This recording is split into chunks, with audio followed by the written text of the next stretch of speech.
திராவிட முன்னேற்ற கழகத்தினுடைய தோல்வி பயம் காரணமாக பிரதமர் வருகின்றதை இப்போது அவர்கள் விமர்சிக்க ஆரம்பித்திருக்கிறார்கள். பிரதமரை தமிழ்நாட்டுக்கு செஸ் ஒலிம்பியாட் ஆகட்டும், தேசிய விளையாட்டுப் போட்டிகள் ஆகட்டும் அழைத்ததே தமிழக அரசுதான். ஒரு பக்கம் போய் பிரதமர் வரணும்னு ஆசைப்படுறாங்க, இன்னொரு பக்கம் பிரதமர் வந்தாச்சுன்னு சொன்னா இங்க பிஜேபி வளர்ந்துடும் பயப்படுறாங்க.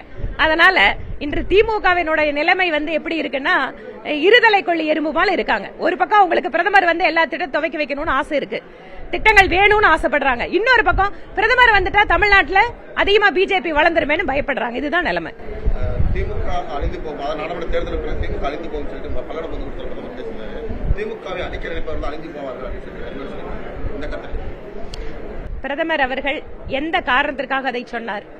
வாரிசு அரசியலும் ஊழல் அரசியலில் திளைத்துக் கொண்டிருக்கக்கூடிய ஒரு கட்சி, அதை அழிப்பதற்காக பாரதிய ஜனதா கட்சி மாதிரி என்னுடைய தலைமையிலே ஏழை மக்களுக்கு உழைக்கக்கூடிய ஒரு அரசாங்கத்தை நாங்க கொடுக்கிறோம் அப்படிங்கிற அர்த்தத்துல சொல்றாரு.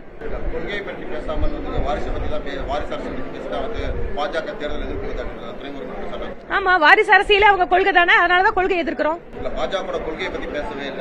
பாஜகவோட கொள்கையை பத்தி பேசணும்னா ஒரு முழுசா பிரதம மந்திரியோட பேச்ச கேட்கணும்.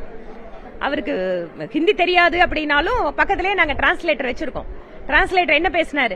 இந்த தமிழகத்துல எத்தனை பெண்களுக்கு நாங்க கேஸ் சிலிண்டர் கொடுத்திருக்கோம், எத்தனை பெண்கள் ஏழை பெண்கள் அவங்களோட பேர்ல வீடு இருக்கு, எத்தனை விவசாயிகளுக்கு நாங்க வருஷத்துக்கு 6000 கொடுக்கிறோம், என்னென்னவெல்லாம் திட்டங்களை மத்திய அரசு கொடுத்திருக்கு, ஸ்மார்ட் சிட்டி கொடுத்திருக்கு, டிஃபென்ஸ் காரிடார் கொடுத்திருக்கு, சாகர்மாலா திட்டத்துல துறைமுகங்களுக்கான நிதி ஒதுக்கீடு, அதிகமாக சாலைகளுக்கு நிதி ஒதுக்கீடு, எத்தனை விஷயத்தை பிரதமர் பேசினாரு.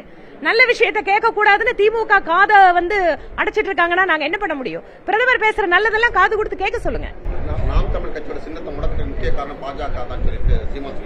இது ரொம்ப தெளிவா தெரியும். இவங்க தேர்தல் கமிஷன்ல ஒழுங்கா அதற்கான நடைமுறையை மேற்கொள்ளாதால நடந்த தவறுக்கு, அவர்கள் செய்த தவறுக்கு இப்போது பிஜேபி மீது பழி போடுகிறார்.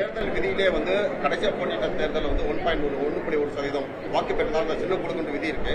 அப்படி இருக்கும்போது ஒரு கட்சிக்கு அவங்க கேட்காத சின்னம் ஏன் கொடுக்கணும் அப்படின்னு தேர்தல் கமிஷன்ல ஒரு லாயரை வச்சு பேசுங்க. இல்ல தேர்தல் கமிஷன் தவறு இருந்தா நீங்க நீதிமன்றத்துக்கு போங்க.